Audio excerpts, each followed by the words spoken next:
Yeah, this event opened, and I wish you have a great deliberation, great panel session, and great conference tonight. So come with your, as you're here, let your minds be open.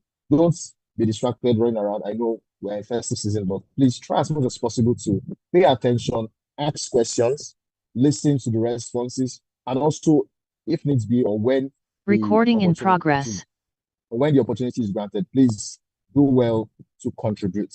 And something very interesting, this meeting is going to be recorded, so you can always play it over and over and over again. But that does not give you the opportunity to be distracted. No, you are not permitted to be distracted, right? I'm the MC, and you know, MC is master of ceremony, so I'm the master of this ceremony, right? Before they come and pursue me away, right? So let's have a good time tonight. So moving on to the next thing, while we're waiting for our moderators of the panel session, please, moderators of the panel session, when you're ready, please do let me know so I can introduce the guest. I just want three people who would raise their hands and tell me what they are expecting from the event tonight. Just three persons.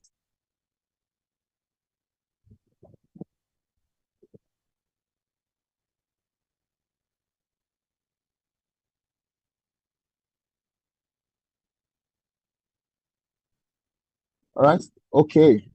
I have Chooks Unjoku. So, Chooks, please tell me in 1 minute or less than 1 minute, what are your expectations for the event tonight?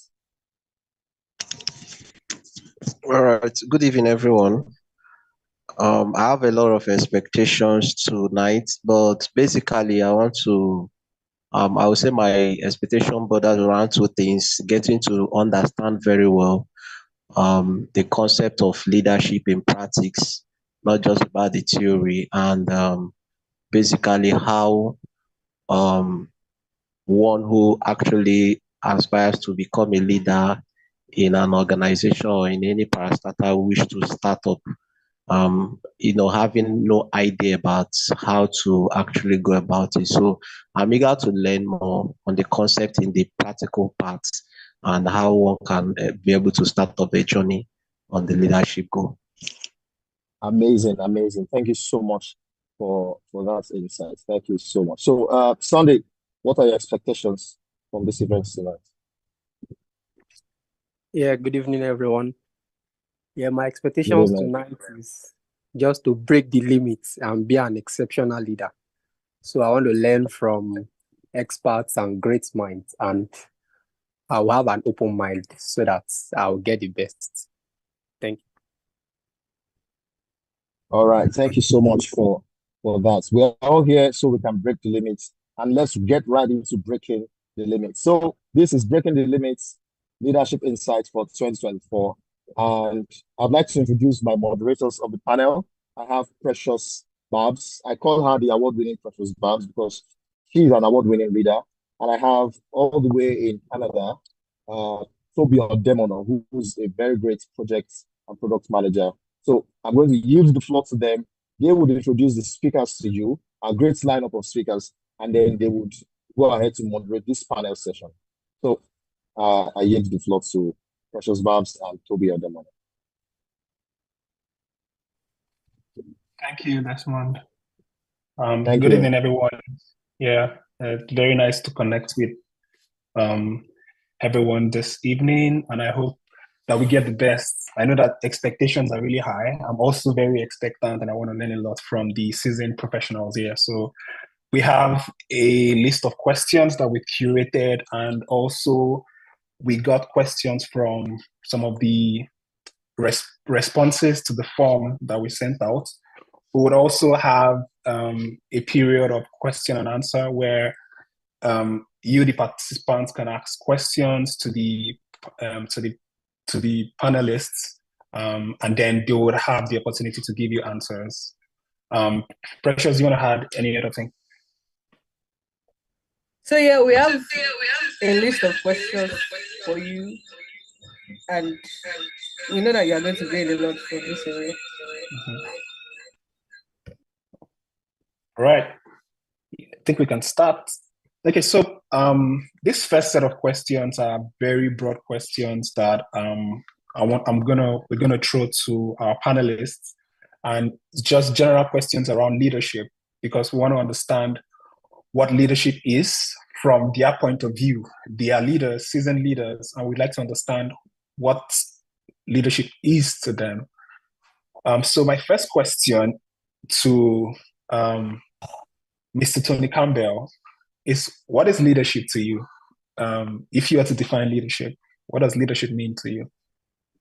Ooh, that's a good question. Well, first of all, leadership is multifaceted, but I guess leadership to me is fundamentally the ability to inspire people, to influence your environment, broadly speaking, right? Whether it's a company, whether it's your community, whether it's a country, even, towards some kind of common goal. But I mean, even beyond that, like I think sometimes we get wrapped up with the notion of leadership actually being just a title. You are president of blank country, you are CEO of or managing director of blank company, right? Leadership doesn't necessarily even need to actually have anything to do with titles. It doesn't even have to be really about being in charge.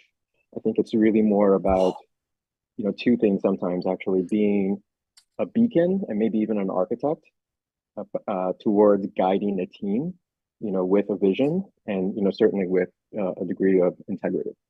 So let me pause there before, taking up too much of the time, because I'm also equally eager to learn more, from our fellow panelists about, what their theory of leadership ultimately is. Thank you so much. I like the fact that you mentioned that you don't have to have a position to be a leader. You just need to be able to inspire and influence people. Barrister Chinedu, if you could give us your point of view on leadership. To you, what it is to you. Thank you very much. Okay. Thank you very much.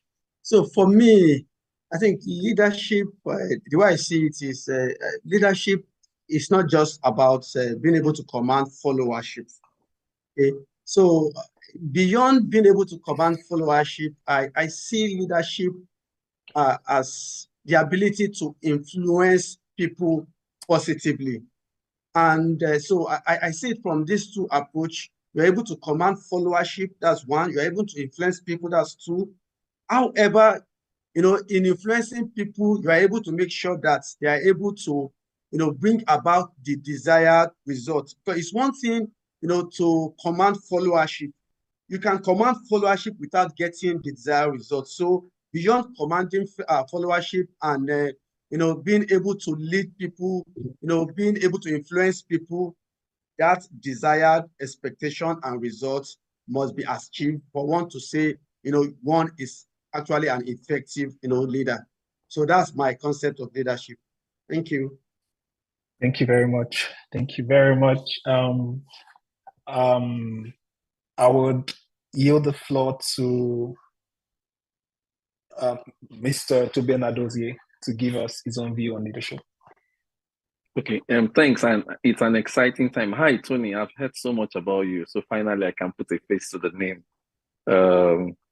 Mr. Osai, is also exciting to be on the panel with you. I think for me, and my panelists have actually said, but maybe because I'm just used to putting things in easy to remember terms, I'll just explain leadership with 3 I's. The first one is about influence. And when we talk about influence in leadership, it's your ability to make people to do what they should do, believing they are the ones making themselves do it, even though you are the one pushing them in that direction.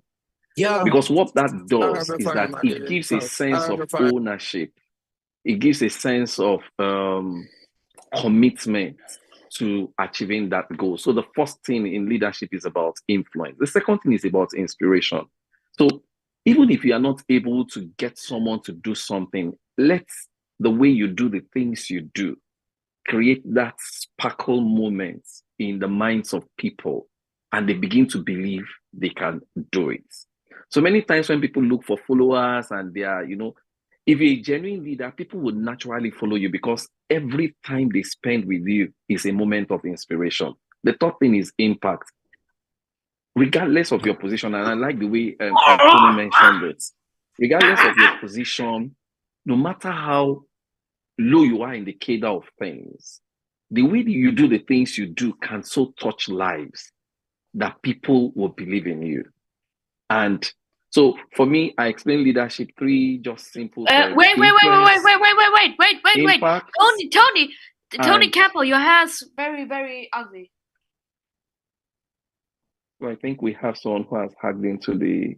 No, I don't Thank you think for so. that. Fuck you. I just think Tony's hair is not good. Tony's hair is really ugly. Like, So sorry, someone just hacked into the. So those are the three things I'll use to explain influence, impact, and inspiration. Thank you. Thank you very much.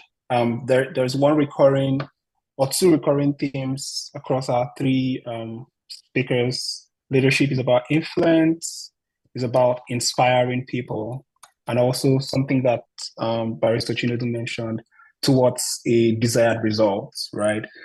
Before we go further, there was something I was supposed to do, but I think I need to introduce our guest speakers so that our audience, we would know the caliber of people that we have on our panel. I'll first of all introduce Barrister Chinedu Osai. Barrister Chinedu Osai is a proficient legal counsel and chartered secretary known for his extensive expertise in corporate commercial transactions, litigation portfolio management, regulatory compliance, and adept corporate governance practices. With a profound focus on legal research and an unwavering commitment to upholding regulatory standards, Chinedu has cultivated a diverse background spanning the financial sector, insurance, FMCG, construction, logistics, and health maintenance industries. Presently, he holds the role of a senior legal manager at the BUA Group. Chinedu brings forth a wealth of experience and knowledge in navigating complex legal landscapes while excelling in providing invaluable guidance in legal matters across diverse sectors and industries. We're really glad to have you and your wealth of experience here with us, Barrister Chinedu. I'm gonna go next to our, sorry, just give me a minute. To introducing Mr. Tony Campbell.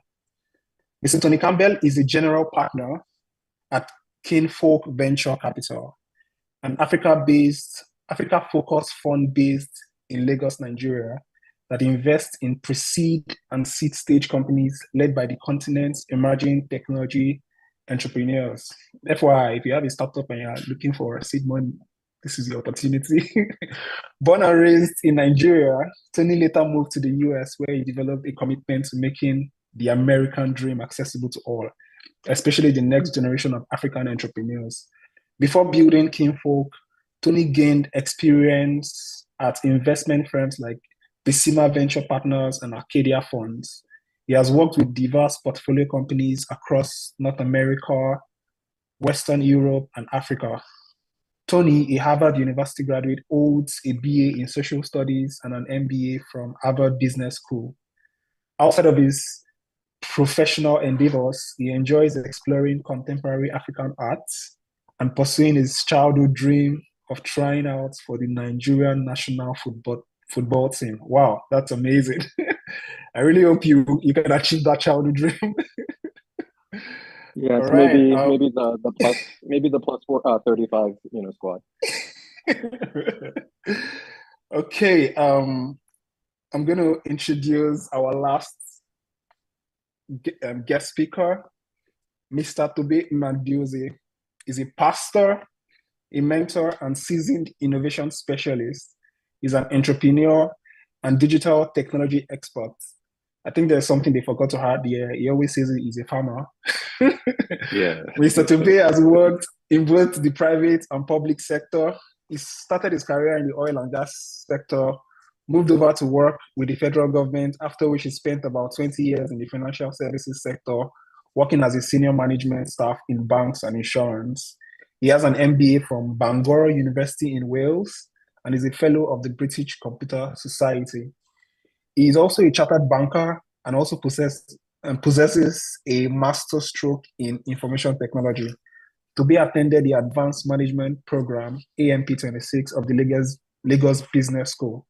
He has mentored young professionals from all walks of life and is currently the divisional head Technology and Innovations, Central Securities Clearing System PLC. He's married for 17 years and he's blessed with an amazing wife and 4 wonderful children.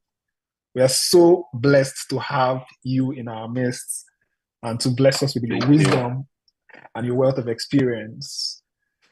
Thank you. All right. I think I'm going to hand over to Precious to take over.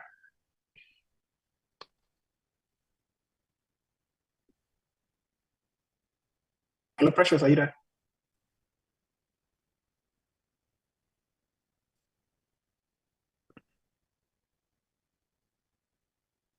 Oh, okay. I think I will continue, and when she's available, she will join. Okay, the next question I have for us is, I think it's a question that is on everybody's mind most of the time. And that question is, must we all be leaders? Like, is it a must? Or Shana by force? So I'm going to start from the last speaker that spoke the last time. That will be Mr. Tobi Naduzi. Okay, thank you. So I think from our definition, the 3 of our definitions about leadership, clearly everyone should and can be a leader. So I think the wrong description of leadership that many of us, were trained with is what made many people to feel there are certain people who are born with leadership in their blood. There's a difference between blue blood. That's the ability to become a king, a queen, a prince, and all that because of, hierarchy and being a leader. So frankly, everybody should be leaders. The issue is what you lead in may be different from what I lead in. And even if we lead in the same thing, our space may be different. I don't want to go into the red and blue ocean. The truth is, there's clear opportunity for every one of us to be leaders. So if we remove the cap of thinking of leadership as positional leadership, then I think we'll begin to reorientate our mind. We all need to influence people. I like telling the story of, one of the most junior people where I worked some time ago, frankly, was my driver. But guess what? He influenced people to come into work early, including managers. He influenced people to getting their jobs done. He influenced people to, dressing even well at work. Yet he was a driver. But the way he thought about, doing all these things and the way he spoke to people actually touched, so for me, everybody should and can be a leader. I think I'll let other panelists contribute to it. So thank you. Thank you. Mr. Chinedu Osai, I'd like to hear your point of view. So for me, I've always been an advocate of leadership from anywhere, really. I do not think that I need to be at the top for me to be, a leader. And this has always been, what I always advocate. You lead from the home. You're a leader at home. Even in religious circle, you're a leader. Leader, and that is the concept of leadership by influence. Growing up, even when I started my career, I even at the moment, I'm not at the top, so to say. I'm not the head of department, but I lead by influence. I'm looked up to, and I tend to get, even the MDs tend to look for me to ask for, opinions, thoughts, advice on what to do, because I've been able to exhibit, my leadership skill. I do not say because I'm not, the one that's in charge of the department, I hold on to my ideas. I give out these ideas. By so doing, I am developing myself and I'm equally making myself visible, because visibility is very key. Visibility is very key, in leadership. So I believe you can lead from anywhere, and that's really, is my viewpoint. So I'll just stop here and I'll allow, Tony Campbell, to add our own idea to this. Thank you. Thank you. Yes. So, I mean, I think given the broad definition of leadership that we've already set up, which is it's fundamentally just the ability to influence and inspire others. Um, I certainly think that everybody has the potential to be a leader at some point, whether it's in a formal sense, in a professional context, certainly in our personal lives within our family. If we have younger siblings or younger loved ones, we are de facto our leaders. They look up to us, to set an example. Broader communities, etc. So I think broadly speaking, everybody has the opportunity and the potential to be a leader. I think at the end of the day, we still do fundamentally have that choice to set what type of example that we want to ultimately use to inspire others, right? So it's not necessarily a binary, do I accept this leadership position or not? I think just by virtue of almost being human in group settings, you will always come across situations where you are looked upon as an individual who is supposed to set that example, be that inspiration for a particular group of individuals or even just one person at that very moment. And I think that's very important to keep in mind, that leadership is situational. It's not always, formal in the sense of holding a formal position of power. It's really about those various circumstances, as little as, you have a younger sibling who's coming to you who, is asking for advice. You in that moment are fundamentally acting as a leader because whatever you're saying is ultimately going to inspire and, and direct someone towards a certain outcome, right? Also, I think even leadership in itself, like I think we also need to think about it more as an act of personal development, right? It doesn't necessarily even mean leading others. I would also say leadership in a way is also about leading to oneself, making a commitment to oneself to, further your own self-awareness, your integrity, your purpose, right? Because that in of itself is also actually a very important thing. You may not necessarily have that formal, position of power where you're directing others or people are coming to you in order to get, suggestions or advice or setting an example. But by the very act of sometimes even just saying, I'm going to hold myself with a certain level of integrity and purpose, you end up acting as a beacon to other people. And that also actually ends up being a very catalytic, force as leaders.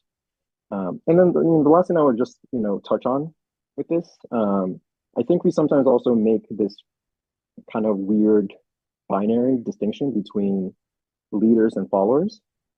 You need both, but also even the very act of being a good follower, I also consider actually to be a form of leadership in and of itself, right? Mm. If you are ultimately willing to say, you know what, like this one person here, I trust this person. I think this is a person that, I want to model my own development after, right? That in of itself is also an act of investing in your own personal leadership, and is a form of leadership itself. So, just broadly speaking, I would say, leadership at the end of the day is very situational. I would really encourage everybody here not to think of it as just a title, but it's really more situational. And it's based on the fact that we as humans in group settings have that incredible power sometimes to actually influence people and also to choose whether or not we are influenced by others as well. Thank you so much. That was really insightful. Some key things I picked up: leadership is situational. Also, whatever space you find yourself, where you have the opportunity to lead, or it might not be formal or a title or whatever, but when you have developed yourself, like Tony said, self-leadership and built yourself, sometimes it just comes to you, and because you have developed that trait over time, by even sometimes being a good follower, you become a good leader. It's very, very good insights. Thank you so much for these insights. I hope we are taking notes. I hope you are jotting things down because really good gems are being dropped this night. Precious, do you want to go? Yeah, thank you everyone and welcome once again. So yeah, to the next question for all our panelists. I would like you all to share like personal experiences where effective leadership was crucial in overcoming a challenge. So I think we can have PT first. So then after that, Barrister Chinelu. Oh, okay. So I'll mention, let me just mention something that happened not so long ago. So, my team and I were to travel for a team bonding session and a training. And after we had done all the plans and arranged everything, people had saved money for a couple of months for the team bonding. Everyone was looking forward to it. Those that needed to get passports had gone to obtain their passports. And, the morale was pretty high because people, we've not had in that particular organization, we've not had everybody in a division having to go out of the country at a time for a team bonding session. And suddenly the CEO called me and he was like, today, if you're going to take everybody in the division out for team bonding session, how will you get to, the airport? How will you get to the point where you'll get out of the country? And he said really now security challenges, what will happen, risk management. I'm like, we can split ourselves into multiple vehicles. So if they bomb one, at least the other vehicles we get. I mean, at the end of the day, anyway, because of security challenges, it was like, I think you guys should cancel this foreign team bonding session. Now, how do you break the news to a group of people who had looked forward to this, had saved for it, without destroying their morale? In fact, some people who were to resign and leave the job had waited for this team bonding session because it was team bonding and training so that they could finish it before resigning. And I was aware. So how do you pass the message across to them? Number one, protecting the organization, because I can't tell them that, oh, it's your CEO that said you cannot go. It will create bad blood in the organization. Should I say I didn't feel we should go again? That would be a lie because of my faith. There was no way I could lie.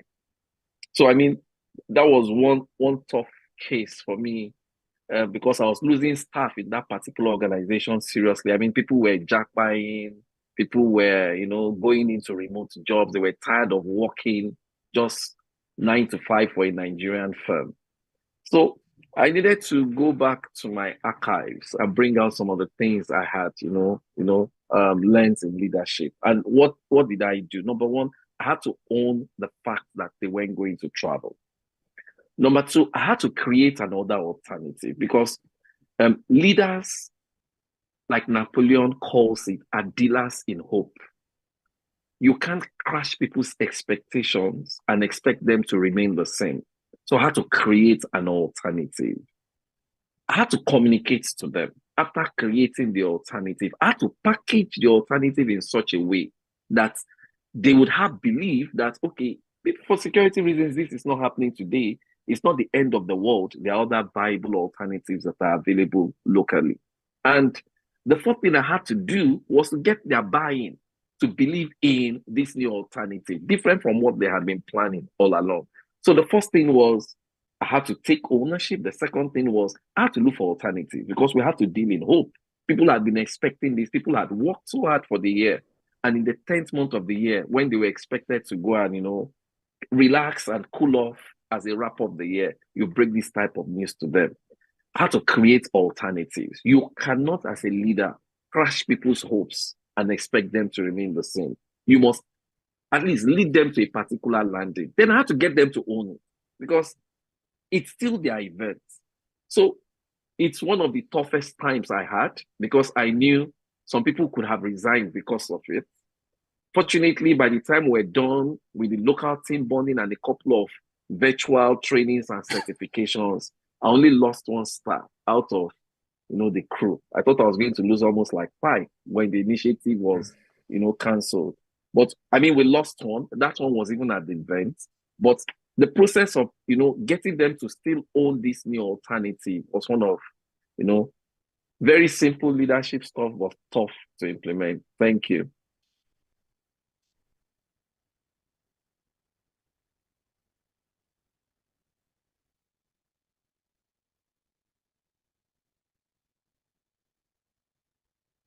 Mr. Tony Campbell, can you go next, please? Oh, I'm sorry. That was my mistake. So I would say one leadership moment that I remember, maybe over the last 2 years, it's probably the story of one of the toughest investment decisions that I think I've had to make so far in my career. I mean, in the course of investing in startups all over the world, I mean, startups will die a million and one different reasons. Sometimes it's just bad timing, bad market, macroeconomic shocks, recessions. Anything can really kill a startup. But I would say this was probably an example where I would say I had to actually look myself in the mirror, and not to mention also look at our team at Kinfolk, as well as our investors, and actually step up and say, you know what, I think I made a really big mistake here. So I'm using this as an example because I think leadership is also fundamentally sometimes about accountability, right? In an organization with countless numbers of people, right? Any mistake at the end of the day is something that should actually be owned by the leader fundamentally, right? The concept of the buck stops here, right? And this was an example of an investment that we had made where, quite frankly, we had just not done enough due diligence on the founders, such that, and without naming, or providing too many details, but fast forward about 6 months after we made that initial investment, we found some pretty troubling things about that founder and that founding team that made us really question not only their integrity, but then also their own leadership fundamentally and how they were treating individuals within their organization. So, based on that, I think egg was certainly on the face of myself, of my team, basically everybody who had been responsible for doing that initial assessment of that company, making that recommendation, and then also simultaneously going to our investors and saying, we believe in this team, we believe in this company, therefore we want to actually, authorize that you transfer your, hard-earned money into this company, with the expectation that you're ultimately going to generate a return. However, 6 months later, we quickly knew that we had made a huge mistake, and I had to basically step up and actually admit that. So as opposed to what I think sometimes is, the really sad, pitfall of a lot of leaders, which is they get defensive, they fail to admit that they made a mistake, they blame others. I think this was an example where I just quickly had to realize that, yes, we made a mistake. I need to own it, but most importantly, I needed to communicate to our team what were the key lessons that we needed to take away from that, right? In the course of anything that we do in life, we are bound to make mistakes. Mistakes in many ways you can actually say are just an indication that we are actually pushing ourselves further and further towards, up that knowledge curve. And if you're not slipping and sliding as you're climbing up that knowledge curve, you're not pushing yourself hard enough. But at the same time, right, when mistakes involve large sums of money, it's not as easy as you to pat yourself on the back and you just say you tried, right? I had to spend close on to 6 months at that point, going back to our investors, explaining the logic of our investment, why we had failed, but then most importantly, communicating to them what were the necessary things that we were doing internally to change our process, our diligence process, to prevent mistakes like this from happening again. Basically developing that vision, communicating to our team, not to mention also getting feedback from the team itself and saying, okay, based on what we've learned here, right, what are some of the insights? Because I can't be the only source of trying to fix this problem. This has to be something that needs to be addressed collectively as a team, especially when it comes to moments of crises like this. Let's come to the table. No one is here to blame anyone. No one's here to apportion any type of punishment. Let's try to settle and get down to the bottom of things and identify what were the root causes, where are the holes that need to be plugged, so that future leaks like this won't ultimately happen again. And once you provide an environment like that for individuals to say, okay, this is not about blame, this is not about punishment, this is really about addressing the issues, that's when you can actually not only demonstrate the level of accountability that you want other individuals across your organization and team to also hold, then that also provides that opportunity for individuals themselves who may have actually even noticed those issues as they were developing to step up into positions of leadership in the future, such that those cases may be prevented in the future. So let me pause there. All right, thank you very much, sir. So for me, I'll say what I gained is ownership, accountability, and communicating and not also deflecting the situation. So yeah, I would like to hear from Barrister Chinedu.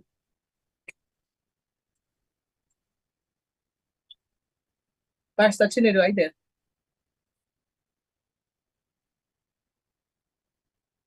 Okay, so thank you very much.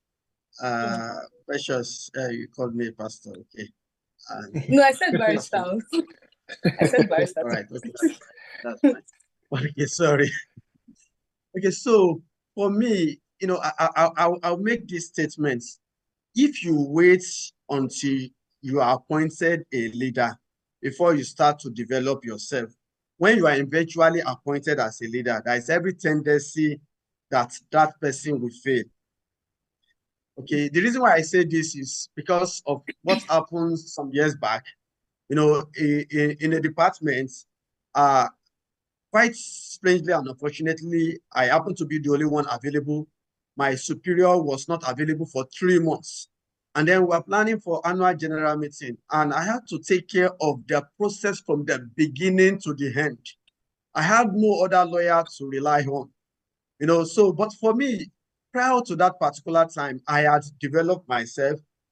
I had made myself so visible to the shareholders. I had made myself visible to the regulators. I have made myself so relatable to other internal stakeholders and external stakeholders. So when this happened and there was this opportunity for me to lead from the beginning to the end, it was not difficult at all because I have gotten myself involved. I had made myself available. I've shown, that I could, actually be able, to take charge, of that responsibility. And it was not difficult at all. I was just asked take over. If I say it was not difficult, well, I would say it was a bit stressful, but in terms of being able to deliver, it was not a problem. And then I found it very easy to even co-opt people who never understood the process. One, because the influence was there. Secondly, I was quite relatable. I could relate with my internal stakeholders. I could relate with my superiors. I could relate with the shareholders. I could relate with the regulators.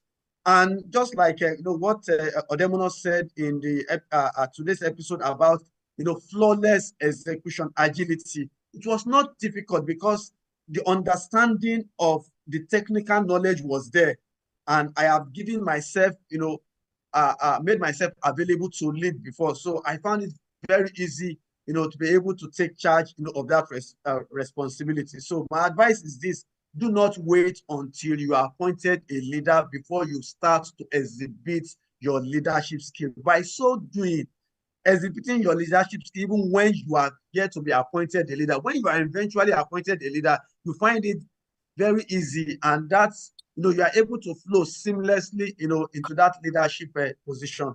So that's just my experience. I'll just stop at this point. Thank you so much. All right, thank you very much, sir. So for me, what I learned from what you said is being responsible even before you become a leader, and also personal development. So that will lead me to my next question, and you'll be taking it first. Like, how do you see the role of leadership evolving in 2024? Like, we know that 2024 is almost here, and everybody is already giving their New Year resolutions and the like. So how do you think leadership is going to evolve in 2024? Okay, so, well, really, for me, I think a lot of things are changing. The world is becoming so dynamic, landscape changing. Come to think of it, the Russia-Ukraine war is still ongoing, but it appears as if people have shifted attention to the Israeli and the Israeli Hamas war, and see, people are pitching, their tent. So the reason why I'm saying this is, as an emerging leader, you need to be adaptable. Adaptability is key in 2024. You need to be very much adaptable. And being adaptable also requires that you need to learn, this crisis management skill. It will be very much needed in 2024. There's no gainsaying about it. You need to be able to have that ability to manage crisis. come to think of it, the FS issue is no secret to anybody, in Nigeria, and even not just in Nigeria, it's affecting other people in other jurisdictions. So business owners are looking for leaders who can manage crisis. They are looking for leaders who are quite adaptable. They are equally looking, for leaders who are entrepreneurial in their approach. They are not looking beyond having, the technical knowledge, will help you to be, just having the technical knowledge is not enough. It's not enough, really. The soft skills, will be needed for you to be able to lead effectively. Technical knowledge will only keep you at a department. Will restrict you, will make you, quite very restrictive. But that leadership skill will, brighten your horizon. It will present more opportunities to you. So be adaptable, be open to be able to manage crisis. Learn and learn and learn and learn. 2024, be open to learning. And then visibility is also key. Visibility, you just have to be visible. You have the technical knowledge. You think you have the leadership skill, but you are not visible. Nobody knows you. You are not giving yourself out, to take tasks that people do not want to take. You are not volunteering yourself, to take, tasks that people are running away from. So you just got to be adaptable. You've got to network. You've got to make yourself visible, and personal branding is also very key. Personal branding is also very key. And I'll equally mention this. I mentioned the Russia-Ukraine war and then the Israeli-Hamas war. Be very, emerging leaders, they have to be very, very careful so that they will align, their accompanying their organizational goals, to some of these issues so that you are not caught up, with, trending issues. People ask for your opinion and you give a wrong opinion. Once you give a wrong opinion, the reputation of your organization goes down. In fact, if you are not careful, it affects your own reputation also. So this and many other things, we are expected to have at our fingertips, as we prepare for 2024. Thank you. All right, thank you. Thank you very much, sir. I hope we're all taking notes. As you can see, I'm taking my notes here. And one thing for me that I can say I learned from what Barrister Chinedu has said is to be discerning enough to know which trends to jump on. Like, you don't just jump on every conversation and every trend, and also visibility. So we'll go next to Mr. Campbell. So what are some of the leadership skills that we need to hold on to in preparation for 2024? Yes, I guess just to build off of what Barrister Chinedu said, I completely agree with him wholeheartedly. I think the one thing I would just add is that we're living in an increasingly complex and dynamic world, right? Whether it's with the internet or just the speed at which information and opportunities are moving throughout the world is seemingly accelerating, faster and faster and faster, right? As a result of that, my strongest belief is that, the old way that we ultimately think about how to build organizations and how even leadership is ultimately exercised, which is like a command and control style leadership, we're beginning to see that actually dramatically break and shift around the world. And a lot of it is just given the fact that, like, if you are building organizations where the only person who can actually make critical decisions that are needed to be made, far off in the distance, is so far removed from where the actual activity is taking place, you are going to lose out. Whether you're going to lose out militarily, let's take a look, for example, at, the Ukraine-Russia war, right? The leader, on the Ukrainian side is hardly ever in Ukraine right now. He's constantly in every other country in the world right now doing what? Trying to raise more funds and ultimately get more resources for his army. It is the actual soldiers who are at the front lines who are making 80 to 90% of the decisions when it comes to the actual, execution of that war day in, day out. He's not a military leader in the sense. His number one priority as a leader of that country is to ensure that his military has the resources so that his soldiers can do what they know how to do best, which is to win that war, right? In the same way, I think we need to also think about how organizations, outside of militaries, or actually have to adapt and change over time. right? We can't be thinking that all organizations, if we are just working in any organization, we need to sit back and wait until someone else tells us what to do, right? That's just not the way that most leaders who are savvy enough, who want their companies, their organizations to deliver, whether it's win in a competitive marketplace or innovate in a certain way, want their employees, their followers to ultimately behave. They want them in many ways to actually be their own leaders in their relative sphere, to be creative, to be innovative enough to identify what are those problems that need to be solved, make a proposal, or essentially pitch the urgency to someone up the chain of command, so to speak, so that resources can be distributed to that specific problem. That's it, right? But the old mentality that we have, maybe some of it is also just given Nigeria's tragic history when it comes to command and control, which is just sit down and wait until you're told what to do. That's really not going to work in this modern economy. I mean, that's certainly not the way that I choose to run my organization. If anyone in an organization ever comes to me and says, I don't know what to do, and I'm like, what are you talking about? Like, then you need to find a different organization, because I guess you're completely run out of challenges, problems, opportunities that you yourself can identify, whether internally to our organization or to our customers externally, that you also ultimately want to solve. So if I had to just sum it up, right, the way that we should be thinking about the changes in leadership moving forward is not necessarily based on command and control.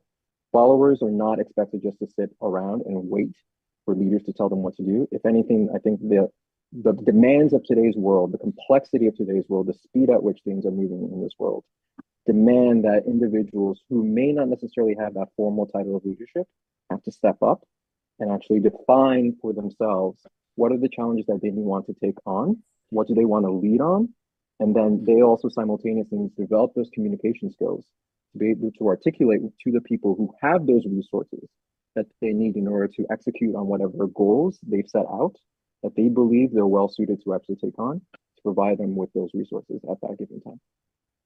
All right, thank you very much. So, Mr. Tobe, before we move to the next question, can you also give us some of your insight and input on this? Okay, thank you very much. So just to build up on what Barrister Sai and Mr. Campbell they've spoken, and they are just spot on. I like to describe 2020 and 2021 as the years of the drip. Drip in terms of the rain fell on us, whether good or bad. Everybody had opportunity to get the rain. Those who had positioned their businesses properly, they took advantage of the rain. Those who had positioned their careers properly, they got better opportunities. Those who had invested properly, they made a kill. In fact, in two of the organizations I'm sort of involved in, the profits we made in 2020, with all this cry about COVID and all that, we've not made that type of profit up till now. So I call 2020 and 2021 the years of the drip. Drip in terms of opportunities were everywhere. It's just whether you saw the opportunities. And the leadership skills that were required for those years when there were drips, all you needed to do was to see the opportunity or know someone who was seeing the opportunity. They are completely different from what we are facing now. 2023, 2024, 2025, people are getting tired of, people promising and not fulfilling. Those who have invested are getting tired of you telling us stories. Oh, you said you were going to do this. We did this with this business, and this was what happened. Excuses. People will get tired of excuses as we get into 2024. I mean, for example, I'm already telling people as we sit for committee meetings to draw budgets that, see, 2024 has to just be different. You told us stories in 2020, 2023. 2024, we want to reap, we want to get back at least a sizable chunk of what you have promised to deliver. So what I see happening in 2024 is, number one, in leadership, people want you to be trusted. We want you to promise what you can keep. And we want there to be so much transparency in that trust that let it not be said that excuses were the reason why you did not keep what you have promised to do. So whatsoever career you are doing, whatsoever job you're doing, you're a programmer, you're a tech, you're a data scientist, be trustable. Number two is tenacity. Now, because We're getting tired of excuses, and those who are leaders are also getting tired of excuses. You need a staying power to stay on your lane. Because what will happen in 2024 is that as the frustrations begin to come in, those who are not tenacious, they will get easily distracted. Those who 2023 has hit, a lot of people lost jobs, opportunities, income in 2020 for various reasons, inflation, the war, change in business direction by many organizations who have, solidified with 2020 mishap and all that, and they are looking at new light. So one of the things which we'll be expecting in 2024 is people will get easily frustrated. So you need a stronger staying power as a leader to stay on your lane. If not, you'll find out that you may lose your momentum and be distracted. The other thing is thoroughness. Now, the number of things which we went to market with 2020, 2021, and earlier part of 2022, it wasn't properly finished, but we wanted to take advantage of the momentum so we could go to market. Regulators, governments, corporates, individuals will be looking for better finished product. You know why? Because unlike the earlier parts of these years, which I'm talking about, now supply is becoming more plentiful. We're having more tech skills out there. More people are going for certifications. More people are passing certifications. More people are doing training. So what we are looking for is how good is the finished product? How thorough are you as a leader? Let me not talk too much on that. The next thing is thoughtfulness. Empathy will become key. Why empathy will become key is, like I said, there'll be lots of frustration. So people would naturally move the way of organizations, individuals that they think have empathy. Empathy could come in terms of your work. Many organizations are calling people fully back now. Oh yes, COVID is over. But the truth is, a number of people who are very good at what they do. There's something in technology we call democratization of needs. I see that democratization of needs coming to bear in terms of human resource management. So as leaders, people will move towards your direction if they see you are thoughtful about them, you have empathy. Then I think two more things. Second to the last is the terrain understanding. We need to understand that the game is changing. Like I said, excuses are moving away. We're having more supply, maybe not better supply, but more supply. So we're having more volume, not necessarily quality. So with that, you need to understand the terrain properly to be able to know how to get the best of the terrain. So if you don't understand the terrain, what will happen is, because everyone is looking for how to ramp up what I'm getting, you just find out you are used, whether you're an investor, whether you're an employer, whether you're an employee, you just find out that those who understand the terrain properly, because when you get into a time like this where people are looking for where to gather resources from, everybody is looking for what to use to be at the edge faster than any other person. The final thing is you need to have better techniques. As we talk about technique, I'll talk about speed. Whether you're a program manager, whether you're this, and I like what Tony said when he was talking about the leadership stuff. You need to know how to fail fast and move on. Staying in the pit longer in these times where things are tougher as a leader is going to worsen your situation. Then you need to be more sociable. So no matter how technically good you are, because like I mentioned, we're having more supply. How sociable are you to the people who need what you are offering? Are you within the communities where they exist as a leader? What groups do you belong to as a leader? Because in 2024, what I see happening is that more cabals, social cabals will begin to emerge. What are cabals? Cabals are that, see, the number of people who are looking for resources are so many. The number of people who are looking for opportunities are so many. So those of us in this group, let's see how to attract as much resources to our group so that we max out. So no matter how good you are as a leader, if you are not sociable enough to sell what you offer to the right market, you lose out in 2024. Thank you. All right, thank you. I'll say they are the 6 T's: be trusted, tenacious, thorough, thoughtful, understand your terrain, and also be technical. So I'll hand over to Toby to continue and ask the rest questions. Yeah, thank you so much. It's been very, very insightful. And I just wanted to call something out because I'm sure when Mr. Toby was talking, he was saying as a leader. Some persons will be like, oh, I'm not a leader yet. But if you joined earlier when our guest speakers were talking about leadership, it's not about positional leadership, it's about situational leadership. I just wanted to remind you. And also they talked about self-leadership. So wherever you are in your small space, you are a leader.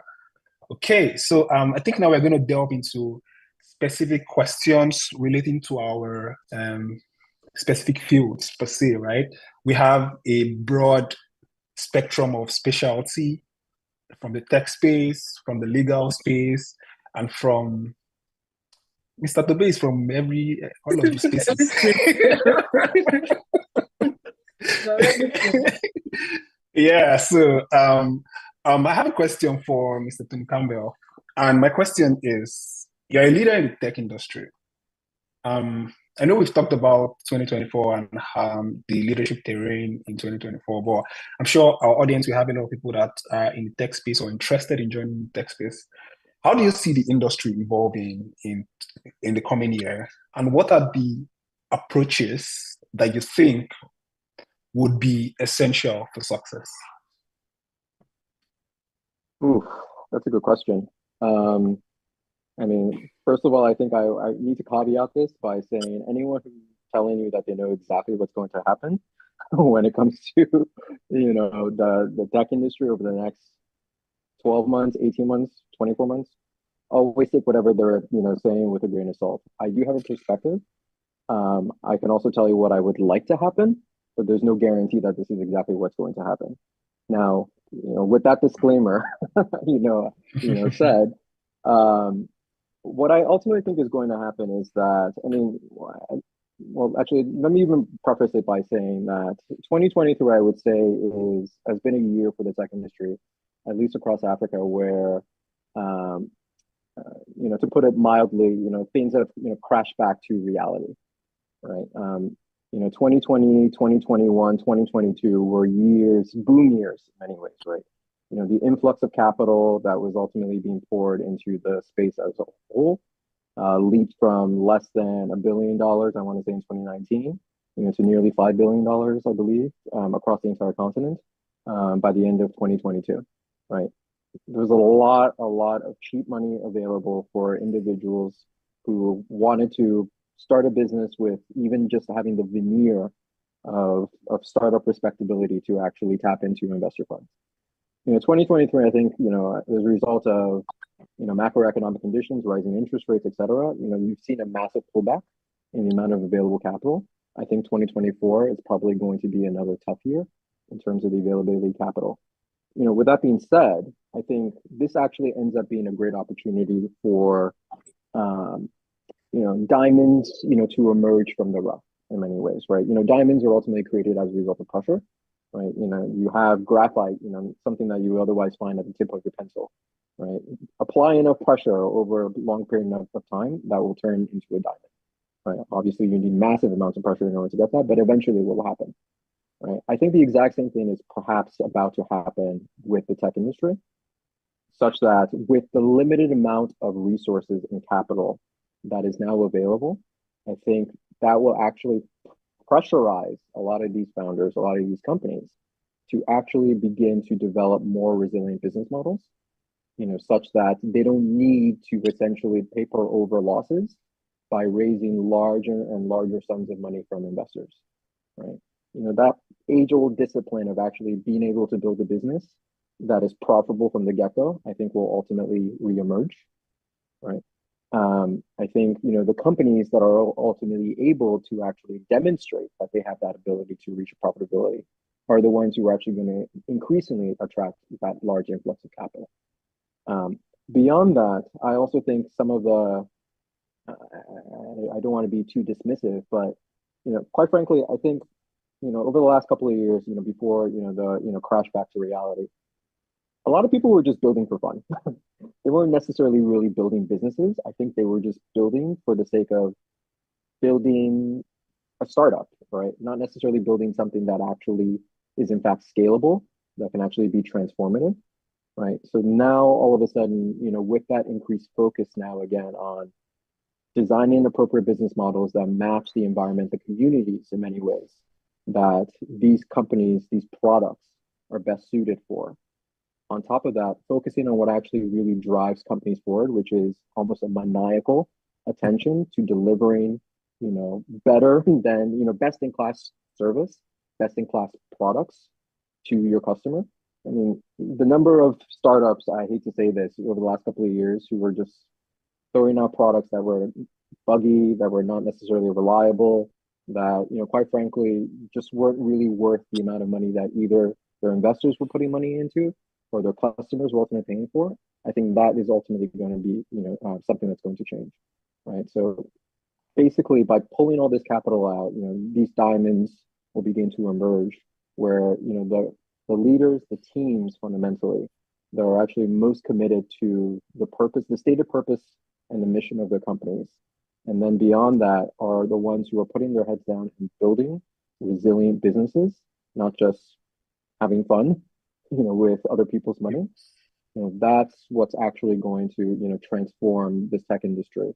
Hopefully, by the end of 2024. Thank you. One key thing I took from that, diamonds emerge. So we're going to see an era where a lot of scrutiny is going to be given to the quality of work, the quality of your vision, your mission statement, and whatever you're presenting to people that would want to push your business forward or you forward as a person. So my understanding and my take back from that is we have to skill up, like Barrister said, we have to learn. We have to sharpen our skills as much as possible. And also, Mr. Tobe also mentioned the same thing that, hey, there are a lot of people out there, right? But quality is actually not as much as it used to be before. So there's going to be a lot of focus on quality. So we have to build competence to be relevant in 2024. Thank you so much for that. I have a question for Mr. Tobe. In your experience, especially in the technology space, how do you foster cultural adaptability within your organization? Change is something that is very disruptive, right? And not many people react to change the way we expect or the way the leaders expect.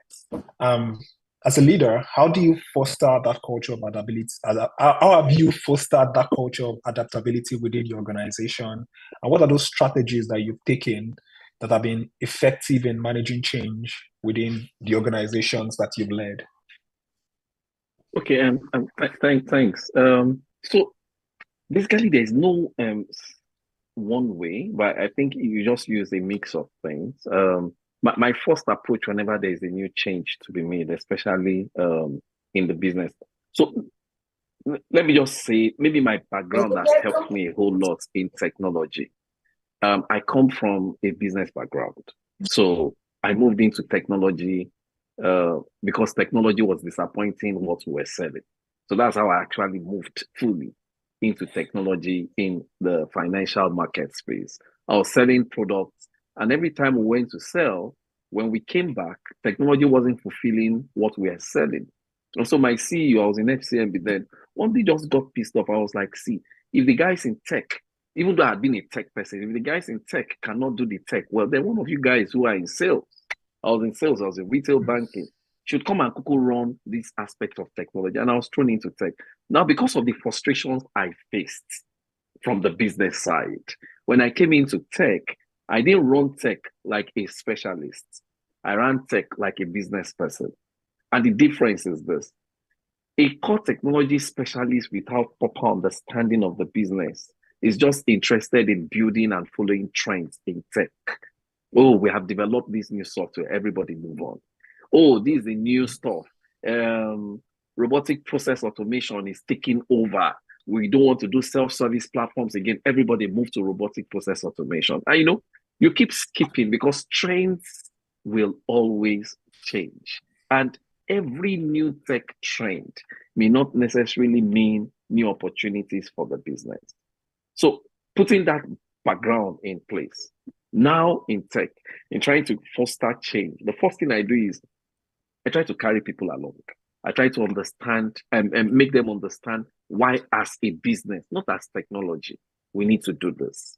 I try to make sure the business users now could be the ops, could be, anybody who is non-tech. I try to make sure the business users are the owners of the initiatives, even when the initiative is cooked by those of us in the tech, data, or digital division. And I find out that immediately they begin to understand the change, it's easier to sell across the organization. Now, that said, there are times where you have to compel a change.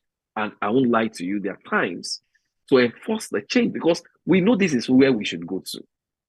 We look for ways of compelling the organization to make the change. I'll give an example. Maybe there is a patch that has just come out, and this patch, we know we have a 0 day in terms of when, if you don't deploy this patch, these are the things which we are seeing will happen. We've seen it happening in 1 or 2 other places. I know the business is telling us, oh, we are sorry, we're in different parts of the world, you cannot roll out this patch, we don't want to connect to VPN. We shut down the people. And because we know the risk, because the truth is, if the risk crystallizes, it's still those of us who are in charge of pushing out the tech that would bear the consequences. So there are times where if you try to carry people along, it's not working, then what you do is you have to compel a change. There are times you have to come to a compromise in pushing change. What is compromise? Oh, I want to do A, B, C, D. I've spoken to the business, I've spoken to ops, and I have a divided house. What are the things which will give me the quick wins in what we want to do, both from a tech and from a business side?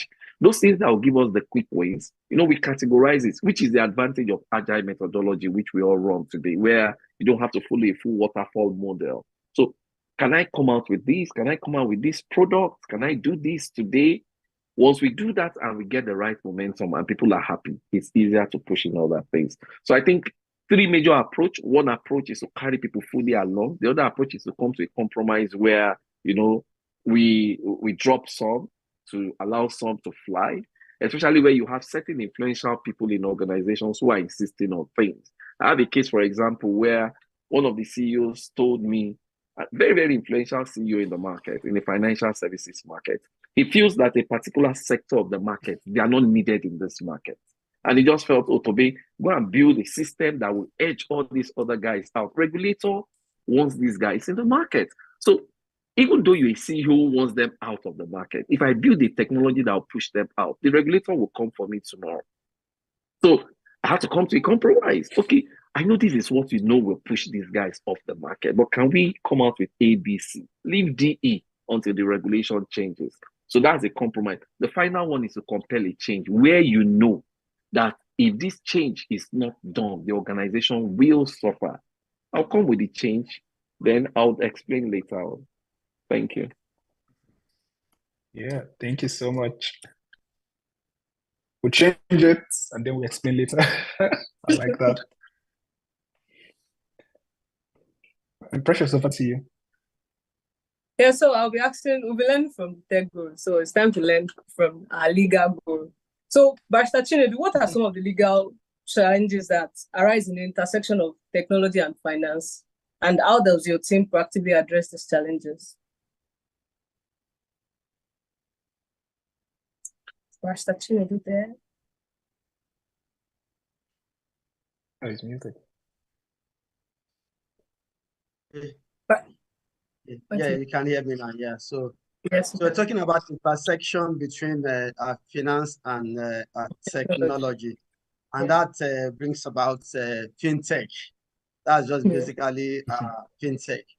So for me, as a lawyer, what you consider first is the applicable regulations, and then in the fintech world, we have myriads of regulation, different regulators. Like in Nigeria, for instance, you have the NCC, the Nigeria Communication Commission. Then you have the CBN also with their own regulations. So you are faced with these 2 regulators. You have to comply with this regulator. You have to comply with this regulator.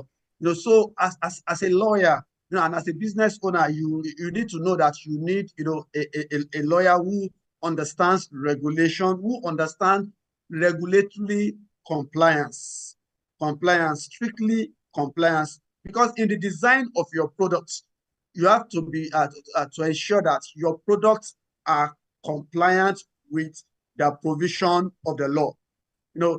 Beyond that, also, as you design your product, you have to make sure that your products are equally protected.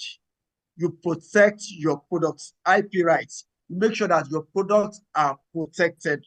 That's why you need a lawyer, in the fintech world. And then apart from that, data protection is also key. Data protection is a key legal issue in the fintech world. Of recent, like in the EU world now, you can't transfer some data to Russia. At the moment, there are certain data you cannot transfer from the EU countries to Russia. So you need to understand this. And as a lawyer, you need to be conversant with the trend. There are some data you cannot even transfer to the Crimea region in Ukraine because of the position that EU has taken already. So these are peculiar issues, in the fintech world. Another thing is money laundering, anti-money laundering. Make sure, you have a very good understanding of this. You have a framework for AML, CFT, anti-money laundering, and combating financing of terrorism. Have a very good framework. Have an understanding of who a politically exposed person is, a financially exposed person is. Have an understanding of the sanction list. There are certain persons that you must not have, on your database, that must not be your customers. And that brings about, the need, to conduct, customer due diligence, CDD. Have all this, framework in place. And then you need a lawyer who understands these things, because it's not, an area where, every lawyer is involved in. Is, a specific area that requires specific understanding. So know your regulations, know your regulator, have understanding of the AML CFT framework, have an understanding of data protection, and have the framework. Cyber security, regulation is also very key, in the fintech world. And I've equally talked about the need, to equally protect your products and ensure that your products, are well patented, the IP rights, are well secured, also. So these are many other things are the peculiar things in the fintech world.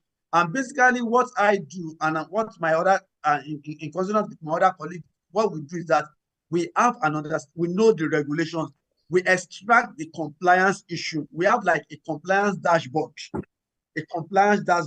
we have all the filing requirements, the requirements to NCC, the requirement to CBN, the requirement to FRS, the requirement to Financial Reporting Council, because you play in the fintech world, you are regulated by CBN. Being regulated by CBN, you are equally subject to regulation of FRC. Another thing is corporate governance is very key. It's just good. I'm not forgetting to mention this. If we are very conversant with the trend, we notice one thing that has happened in the fintech world is issue of ethics. Ethics can suddenly bring down, a fintech company once there is a failure of integrity, and that brings about corporate governance. What kind of structure do you have? It's not just having the idea. It's not just being able to get venture capital and capitalists to be able to invest. What corporate governance structure do you have? Who are the people on your board? How accountable are you? What structure have you put in place? What's the succession planning? Is there accountability? Is there trust? Is there risk management? So let me just stop at this point. There are a whole lot that we have. Thank you.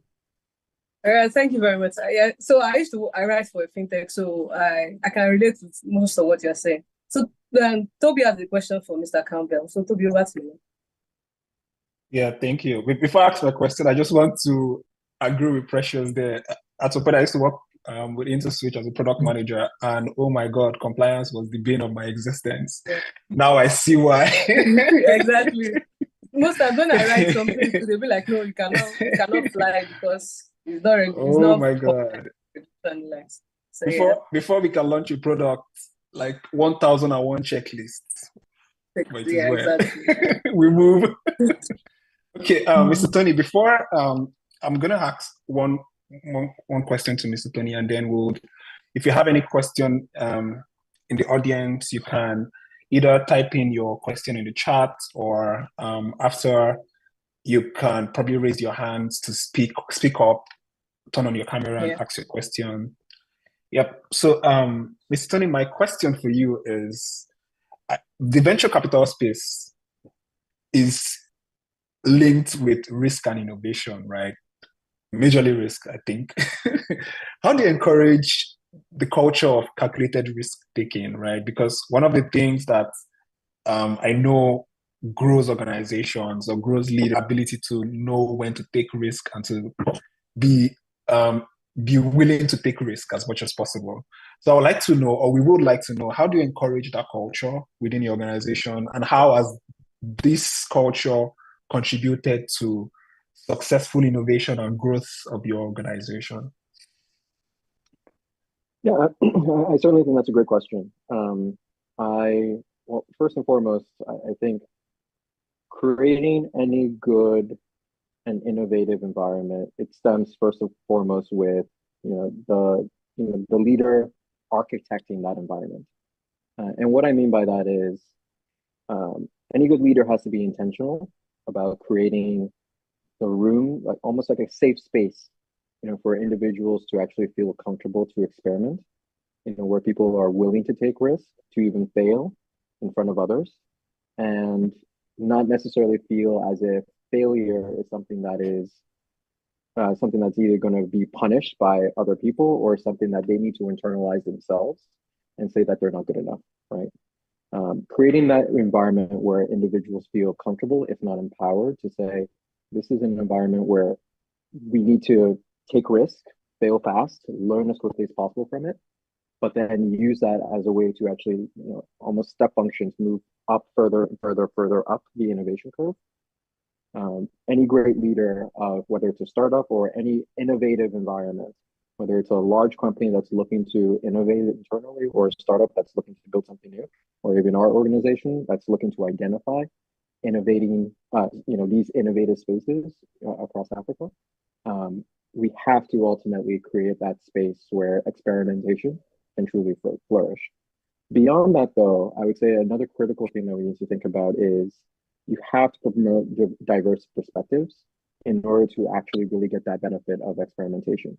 If you have in an organization people who all come from the same background, whether the same gender or the same space, if they're all friends, they're all going to basically generate the exact same ideas. So there's not going to be as many, call it thought bubbles, experiments that actually emerge, from that. So again, a leader has to be very intentional about architecting that type of space where they are intentionally pulling people from a different range of experiences, whether it's individuals that look at the world, from the vantage point of a different gender, a different ethnicity, maybe even a different religion, depending on what type of product or market that you're looking to enter into. People who are just coming from different ideas or think about, problem solving in a very, very different set of ways. That's also really important. And then, as you're bringing people with all these different, diverse perspectives together, you have to also encourage them, to maintain, that glue that keeps the team together. You never want a diverse environment to ultimately atomize and people break off based on, just spending time with people that they feel comfortable with. You don't want all the women to basically hang out with each other, versus all the men hanging out with each other and, forming ideas, in their own separate spheres. You always have to, we as humans have this natural instinct sometimes to associate with people that we're familiar with, that look like us, that remind ourselves of, or other people that remind us of ourselves. A good leader who's actually building an innovative environment actually has to step in and prevent those self-association from actually happening sometimes. You have to do it thoughtfully. You have to do it within an emotionally intelligent way. You can't just demand it by fiat. but you have to be able to fully articulate the importance of actually having individuals collaborate, even with individuals that they might not necessarily have familiarity with, and be very intentional about actually building bonds with people that you may not necessarily be familiar with. And then, I would say lastly, one of the more important things that you also have to do, you've built this space where people feel comfortable to experiment. You put diverse perspectives in there. Sometimes a great leader of these organizations also needs to learn how to just let go, right? And that's sometimes actually very hard for individuals to do, especially individuals who, just have that instinct sometimes, to command and control, right? Sometimes you just have to let the magic happen, to actually have innovation happen. You need to learn how to step back and actually just let the room itself organically, whether debate, as opposed to you injecting yourself into the conversation and saying, no, I want it this way as a leader. Sometimes you just actually have to let that environment flow organically and let, the best set of ideas emerge, through that. So learning sometimes how to actually give autonomy in these environments, because sometimes, with someone who actually has the authority, sometimes, might not necessarily be conscious of the fact that their authority might actually make people feel uncomfortable about expressing ideas that they might not necessarily feel, the boss might not like, right? So being very conscious, being a leader as an architect, you have to provide that safe space for experimentation and, for people to feel as if they can take risks and fail without really any consequence. You really have to promote diversity of not only experience, but, just approaches, ideas, problem solving approaches. And then lastly, I think it's really also about giving those environments themselves, giving those individuals and those people within those environments themselves the autonomy to work together to actually come up with those ideas on their own, as opposed to you yourself injecting yourself into the process, and guiding the innovation in one direction or another sometimes. Thank you so much, Mr. Tony. That was very detailed. I think we would go to the audience, and if you have any question to ask, please, you can raise your hand using the hand gesture on Zoom, and we would give you the opportunity to unmute and ask a question. Also, if you would prefer typing your question in the chat section, please feel free to do so, but we would appreciate if you can unmute yourself and ask a question.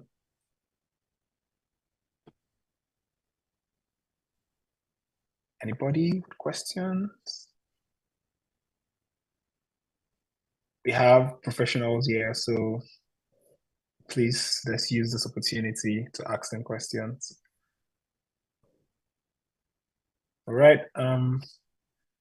If you have any question, you can just raise your hand, and we will take your question.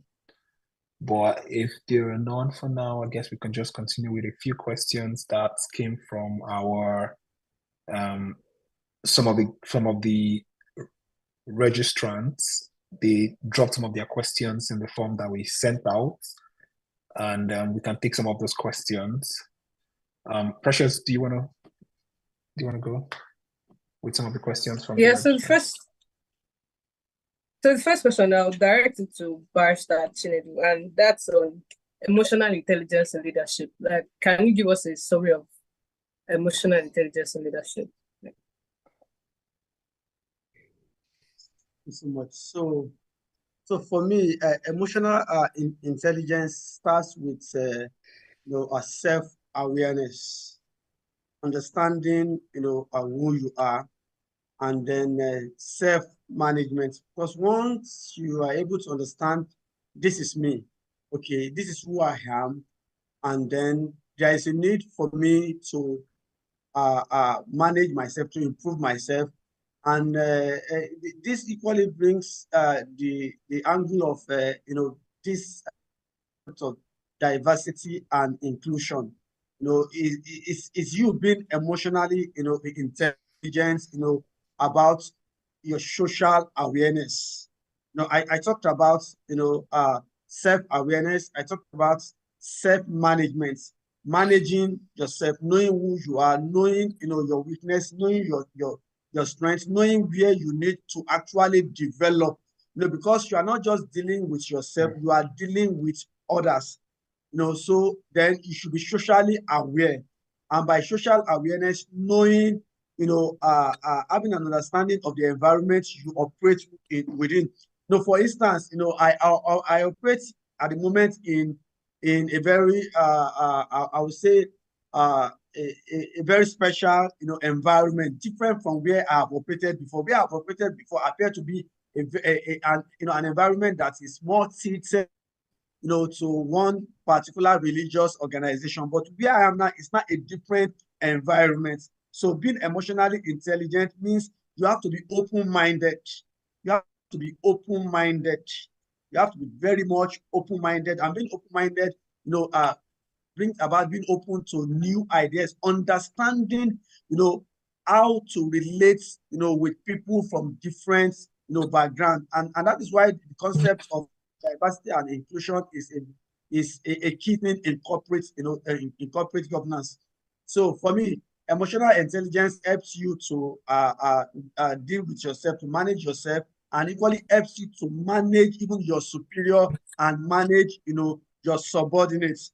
I have personally, I have faced, some very sensitive issues that has to do with being able to manage people from different religion, being able to manage, relate, with people from different, gender. Some say they find it difficult to relate, with a female superior, but for me, it's never a problem. Whether you're a male superior, whether you're a female superior, all I do is that I observe. I know your temperament. I know your kind of person. I always want to know, some of the things you are going through, as a subordinate, so that I'll be of, I'll be able to be of help to you. And by being of help to you, you are more productive. And it's not just limited, to my subordinates. I also do it to my superior, and I do it intelligently, so that it should not be said as if I'm probing into their personal affairs. So being emotionally intelligent will help you to be able to deal with your superior, deal with your subordinates, and then so that at the end, the goal is to make sure that you are productive, your subordinates are productive, and then your superior is equally productive, and then the company, achieve its goal also. So that's just my my understanding and concept, of emotional intelligence. Thank you so much. All right. Thank you very much, sir. So Toby will read out the question in the chat box for us so that we can answer. Oh, okay. And you can still drop more questions too. Yeah. Okay, so Chooks asked a question here. He said, thank you, awesome panelists, for doing justice to the topic of discussion. My question is directed to Mr. Tobe. In your growth stage in leadership, have you ever encountered having superiors whose hostility and corporate bullying could pose a problem of you leveraging on situational leadership? If yes, how were you able to navigate? And if no, what could be your advice for a victim? While Mr. Tobe is simmering on that question, he also asked another question for Barrister Chinedu. How can adaptability have a reconciliation with technical knowledge? Okay. Well, I've faced enough of bullying. I mean, enough of corporate rascality of my leaders. And I'm not going to promise you will not face it. The truth is, the temperament, the situation, and how a leader grew up most times affects how the leader leads. And we all need to take that into consideration when we deal with people. Mine started from my first banking career. I had a leader who didn't understand some of my religious beliefs, who just felt, see, you are becoming an extremist. And at that point in time in my career, I could not, call off whatsoever she was doing and walk away, because I was not good enough at what I was doing. I had to bear it because I needed, at that point in time, to understand what I was doing. I mean, she didn't understand why you want to close early on a Thursday. She didn't understand why. I mean, I will give a small example. She loves greeting her people in a certain way. I mean, but then I just started working. Then from the religious group I come from, certain things at that time were like taboo to do in the office. Why would a lady just come? You come inside, she will come and peck you and kiss you in Nigeria and hug you. And I'm like, hey, no, no, no, no, no. You're not going to take me to hell with this my first job. And she was like, she came from outside the country. I think she was born in the UK. What is that? If that is hell, then you are going to be going to hell every day. So every time I'm coming in, she's wanting to give me perks and I was like, it was unbearable for me at that point in time, because for me, I didn't understand why she didn't understand my religious beliefs. A day came, I actually got tired of the job and I started looking for another job and I moved on. I moved on because for me, even if I was going to do it, it shouldn't be by compulsion. That is on one funny extreme. I've also had bosses that believed in shouting on people. When people shout, it gives me headache because, I mean, then I was still much more junior. So I'm working on the system. I'm either programming, I'm configuring a database. And those days, it's not like now that you have so many templates you can move. Those days, you literally had to write your codes completely. And here I am, you've given me an assignment to do, and you're screaming on me. And sometimes, the naughty part of me would be, okay, Oga, if you scream on me too much, come and do the coding now. And I know he won't be able to do it. He will just keep watching me and screaming on me. But it affected me. It affected my morale.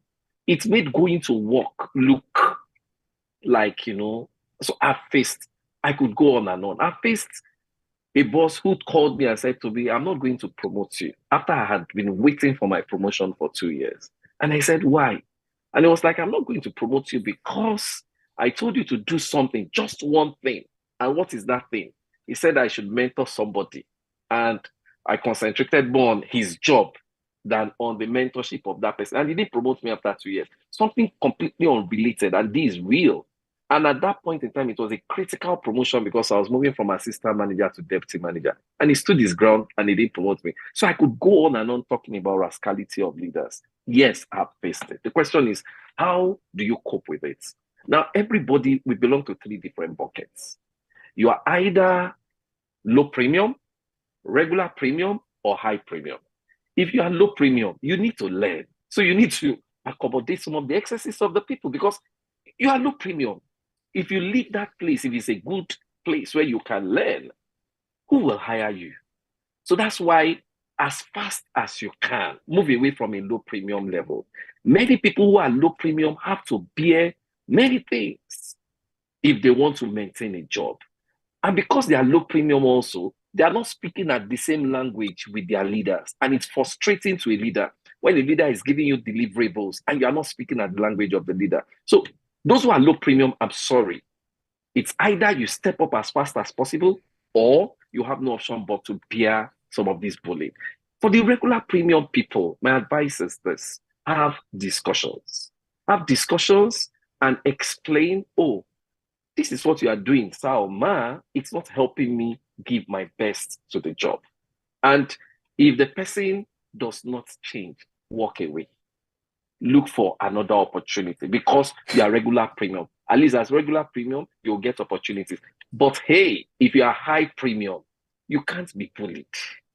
You know why you can't be bullied? You are very few in that bucket. If someone bullies you, they know you would walk away. They will come and apologize to you. So wait for the apology. So my advice is get yourself high premium. I passed through the different stages. I passed through low premium. I had to accommodate a lot of things as low premium. I went through my regular premium point, but I went to the point of high premium where every time I had a job, I had 2 or 3 other offers waiting for me. And the offers were there. And my line managers knew I had the offers.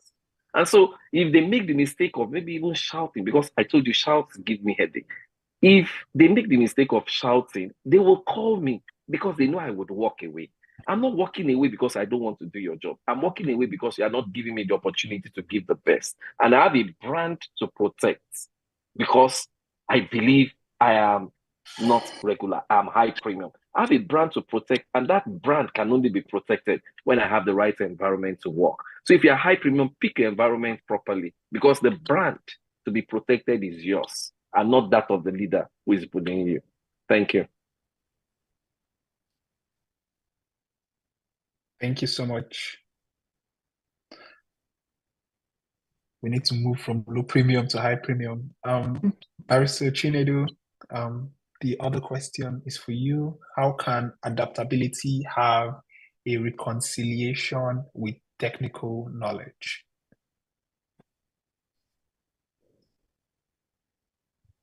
Okay. Adaptability and technology. Okay. Well, I must confess here that I'm in the midst of technology, experts, and well, and that's part of adaptability. I should be open, to learn new things. And two key features of adaptability, these are flexibility. Must be flexible, must be open, to learn, new things, and for technology, things are changing. The landscape is actually changing. Competition is changing. You just have to be open to learn. New regulations are coming in. So if you are not adaptable, you just stay. You become static. You become like a water that has stayed in a place for some time, and with time you will lose relevance. The water becomes smelling. It will get up to a point in time you will be edged out. So you should just be adaptable. You should be flexible. And I will say this. What I've observed of recent is that people are owners of businesses. They are gradually shifting from looking for traditional leaders. They are looking for people who are very much adaptable, people who are agile on their feet. They can think out of their box. They can readily research and think of new situations. They are people who are ready to take up on crisis. That is you being adaptable. So flexibility is one of the features, of adaptability. And then you'll be open to take up, a new responsibility is another thing that you need to equally consider when we talk about, adaptability. Another thing is you need to be versatile. Versatility is another thing. You don't say you are adaptable and then the technical knowledge is not there. You just need to be versatile. And basically, what I'm talking about being versatile is being competent. You have to be competent in a whole number of areas for you to be able to move along, with the technological change. You have to follow industry trends. What are the things that are happening in your own industry, not just your own industry, even in the global world? Before it comes to your own jurisdiction, you have to follow the trend, make yourself adaptable, learn those things, learn those skills, learn them. It's not just enough for you to have your subordinates being able to having that understanding. If you are not careful, if it's only your subordinate that have this understanding, your subordinates will one day edge you out. So you need to have, that knowledge. Even though if you may not necessarily have that deep knowledge of what your subordinates know, but have that knowledge, because if you are not careful, your subordinates will edge you out and become your leader tomorrow. So just be flexible and then also be versatile, as you move with the industry trend and the changing landscape in technology. Thank you. Thank you so much, Barrister Chinedu. Be versatile, be adaptable, be open to learning. We have one question. Precious, would you want to? Yeah. So the question is from Success, and he asks, how do a leader draw the line between correcting your subordinates at every site of mistake and not appear to be hostile, because you can't just overlook even the minute mistakes. So I'd like Mr. Tony to please help us answer this. Yeah, I think that's a great question. I think most people at one point or another who have responsibility for managing, entry level junior people come with this challenge or encounter this challenge all the time. But I think what is always critical in those moments to maintain is, first of all, a sense of empathy for the individual, and to always, in those moments, try to encourage a growth mindset into that person, as opposed to, cultivating, a sense of fear, that they might have, related to making errors, right? You don't want to ever make them, feel terrified that if, they present something, in front of you, they're going to, whether, receive a lashing or, be, at risk of firing, because that ultimately, I think, actually ends up leading to even worse outcomes. They might just start hiding mistakes from you, and then you find them out much later on than if they actually came to you initially and presented you with, a document or, or a problem that was created as a result of a mistake. So I think it's always really critical to actually foster a growth mindset, even if you have a subordinate that may, be constantly be making mistakes. I think the second thing you also have to think about is like sometimes you just have to choose your battles, right? Not all mistakes are equally impactful. If someone ultimately has a misspelling, I wouldn't lose any sleep over it. I would just lightly, tell them in passing, hey, make sure to use spell check or something like that, and make fix the correction yourself. Obviously, other mistakes are far more consequential, right? A mistake that potentially damages the reputation of an organization. Those are the ones that you really should actually focus on trying to correct, and to ensure that those are not necessarily repeated again. And then, the last thing I would also say that's also just really important is that you have to constantly provide constructive feedback to people. I think the way that we sometimes approach criticism can actually be more damaging. First and foremost, maybe this is just for me, so I'm not going to ultimately dictate to people how they themselves want to comport themselves in front of individuals that they have a managerial responsibility for. But I don't like to publicly criticize people ever. I think that ends up actually making people feel very embarrassed. It creates sometimes a really hostile work environment. And so I think oftentimes when you identify these mistakes that individuals are making, having private conversations tend to be a lot more effective, and certainly a lot more respectful for those individuals. And then second, when it comes to actually even providing those feedback moments, I personally always like to at least explain the impact of that error and suggest ways to improve it.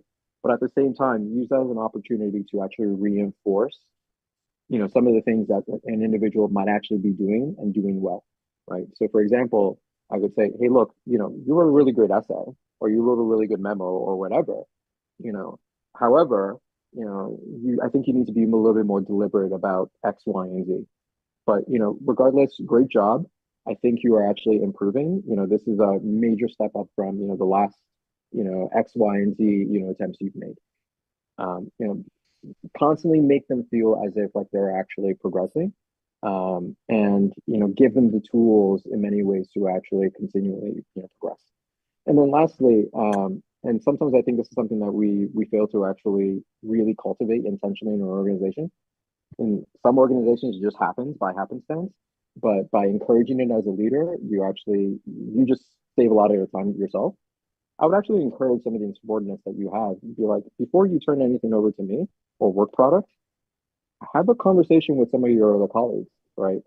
If someone is at the same level as you, right, develop some kind of peer mentorship or system where you guys can ultimately self-correct each other before I have to step in as a leader to actually make that final correction, right? Because oftentimes, I think the reason why some of these mistakes even happen to begin with, because when we're actually responsible for a particular task, we sometimes get siloed, right? If you spend enough time working on one thing by yourself, right, you lose that broader context. Sometimes you just need a fresh set of eyes.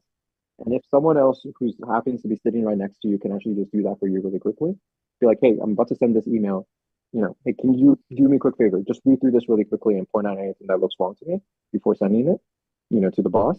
That ends up saving a lot more time, for that leader to actually step in and make that correction. Some of the best organizations in the world, that already happens organically.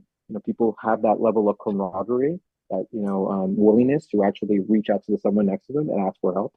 But if that's not already happening in your organization, as a leader, sometimes you have to step in and actually say, look, we need to create this environment where everybody needs to feel empowered to ask for help for other people and not necessarily try to struggle by themselves to solve something. And then by the time it gets to me, then I have to ultimately become the teacher. Get help from someone else who may have already done this before. Have them coach you, have them spot your mistakes, give you that, that freedom in many ways to be more experimental, to make mistakes, to learn without having this fear of authority ultimately stepping in over you and correcting you. That I think actually ends up creating, some of the best environments where people can actually learn faster and develop, into far more competent people than you. All right, thank you, sir. So I learned that have a growth mindset and also create an environment where an empowering environment. So Toby, you can go next. Oh yeah, thank you so much. We are coming to the close of this webinar, and it's been very insightful, and I'm sure we've learned a lot. Before we let we say goodbye to our guest panelists, I just have one question for all of them, and in just 1 minute, I want each of our panelists to tell me, what is your leadership superpower? So if anybody sees, for instance, a Mr. Tony and I ask the person that, what's that one thing about Mr. Tony? What is that thing that you think they will say? Ooh. So maybe the way I would answer that question is, maybe I'll tell a brief story of what I thought leadership was when I was younger. So, I think when I was a child, I thought, the leader was someone who had to know all the answers, make all those tough decisions, always be right. I think as I've gotten older, and whether it's just through experience, but also just being surrounded by other great mentors and leaders, over the course of my career and my life, I've actually really come to understand that perhaps, the best superpower and maybe my individual superpower as a leader is fundamentally just the ability to ask the right questions. It's not about knowing all the things that you ought to know. It's about being able to at least identify a situation and say, you know what, I don't know what the answer is, but whether it's by asking the right questions of my team or asking an expert out external to my organization, or even just dedicating enough time. We live in this remarkable period in time right now where, with the internet, with, the connectivity that we have as a human species, we can quite literally find an answer to, most of the problems that we're ultimately looking for. But we need to fundamentally still be able to ask those right questions in order to actually get the answers that we're looking for, in order to do the problem solving that we need to do, whether it's for our own, whether it's for an organization, or whether it's, for society. It depends how broadly you're actually thinking in terms of, the leadership task that you're looking to actually orient yourself towards, right? But my personal superpower has nothing to do with, the knowledge that I've stored up here. It's really about the willingness to actually say, there's a lot of things that I don't know, but as long as I know how to ask the right questions, then I'll be able to get the answers that I need to be able to potentially solve the problems that are in front of me. Thank you so much. There's one quote that I like so much. I saw it in one of the offices I walked in, and it's stay foolish, stay hungry. And I've noted it somewhere. Yeah, thank you. Barrister Chinedu, what would you say is your leadership superpower in 1 minute?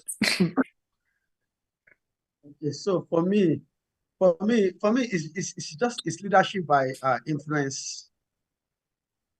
Who I am in terms of leadership, being able to influence people positively. And then another angle to this is ethical leadership. Ethics is very key. It can deflate that leadership balloon that you claim that you have. If you fail in ethics, you would have failed in whatever technical skills you have. Will amount to nothing if you do not have, understanding of ethics. So I believe in leadership by influence, leadership, based on ethics. Then another thing is this: I'm always a very flexible person. I do not believe that this is kind of person I am. I cannot change. I'm open to change, and every leader should be open to change. And that's the concept of adaptability. Thank you so much. Thank you so much for that. Mr. Tobe, what is your leadership superpower? Okay, so if I would capture it in one word, it would be empower. I'm always in a hurry to just empower people. I've found out in my journey that the more people who are empowered to take charge, the lighter it is for you to fly. So every opportunity I have, I'm always looking for talents, because once you get the right type of talent, right type of resource, someone who is passionate about what the person does, and you empower the person, the probability that, number one, the person will run faster than you would run, especially if you are involved in so many other things, is far, far, far higher. The second thing is that you now create a community of empowered people who can fly on their own, just like eagles, but also fly as a group, different from the ravens and all. Eagles, when they fly together, they fly different from all other birds, but eagles can also fly alone. So, but that community of eagles makes you, there's a way when eagles flap their wings, even if an eagle's wing is broken, the flapping of the wings of the other eagles gives the eagle flight. So I think the single word I would say is empower. I'm always looking for talents. And everywhere I see a talent, I'm always excited and in a hurry to empower that talent and also learn and fly along. Thank you. Thank you so much. When you said empowered, in my mind, I was like, no doubt. We all know. That's true. We all Right. testament. Yep. So we want to thank our panelists for this very, very insightful session and taking time out of your day and out of your very important activities. And I know it's about 11 in Nigeria now. We would be loving to get our rest on, but we decided to be here, and we are very, very grateful. Please, participants, if you can unmute or you can use the hand emojis to clap or comments to say thank you. Thank you to our panelists. Just to express your gratitude to our panelists. They've done so much, we've learned so much, and we are so grateful. Thank you so much. Precious, do you want to hand over? Yeah, thank you very much for gracing our invitation, firstly, and also sharing insights. We're really grateful. And I personally have learned a lot. In fact, my notes is full, and I'll listen to this session again. Yeah, I can see comments also. Thank you, thank you. So I'll hand over to Desmond to give us a closing remark, and we call it a night. Desmond, are you there?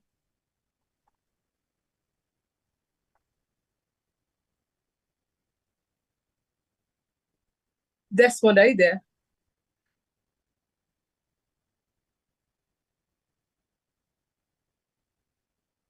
We can't hear you, Desmond.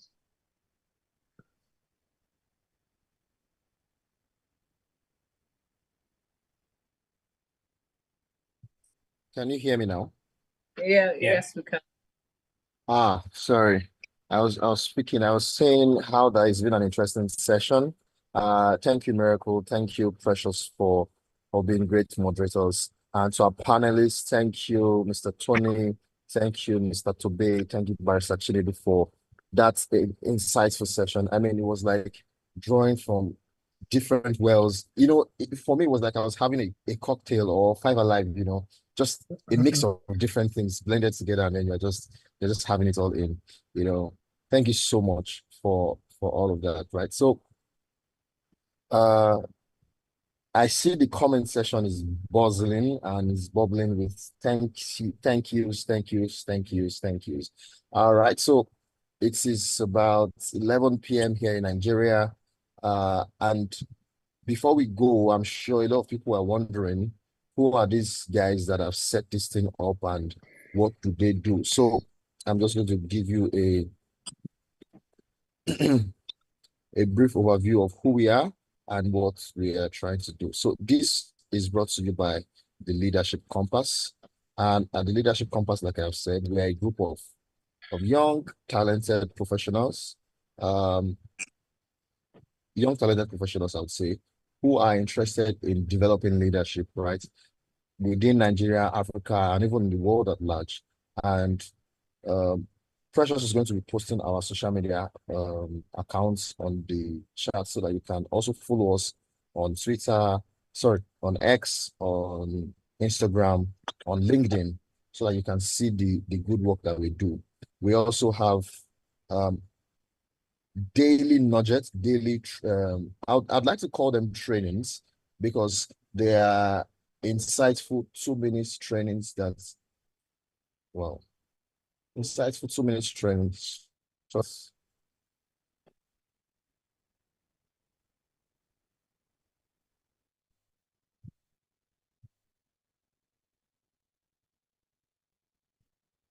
let me know. Sorry about that. So they're insightful trainings that is expert led by members of our team, and they deliver content every day for each of us. So do well to follow us on Twitter, on X, on Instagram, on LinkedIn, and you'd be a part of all of the great things that we're offering. Next year promises to be great. Next year we're looking at having some very, very interesting training sessions like this, very interesting podcasts, very interesting blogs, and also more training content on our social media page. So watch out for all of the great things that we are going to do next year. So please keep an eye on our social media pages, and I'll just say you should watch out for us. Next year, we're going to shatter that glass ceiling. So I'll see you in the next year. All right, so that is about us and the Leadership Compass, and I want to take this opportunity on behalf of myself and all of the great people in the Leadership Compass, Faithful, Precious, Miracle, Funke, I see Daniel, and a great host of other people. Mr. Tobe is also our big boss in the Leadership Compass. So on behalf of every one of us, I want to say thank you to everyone for joining the session tonight. And I hope you've learned one or two things about leadership. And I know that 2024 is going to be a great one for every one of us. So I'll see you next year. Please keep being that leader that you are meant to be, and keep growing into the kind of leader that you should be. And please, it's not enough to just learn. I think more than learning, we need to also put some actions to what we have learned. So till we come your way next time, please keep acting, keep doing, and I'll see you next year. Thank you everyone for joining. Please don't forget to follow us on X, on Instagram, and on LinkedIn.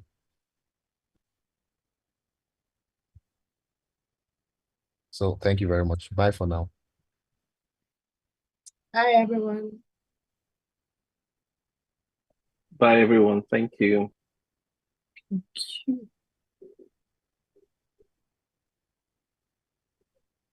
Thank you all.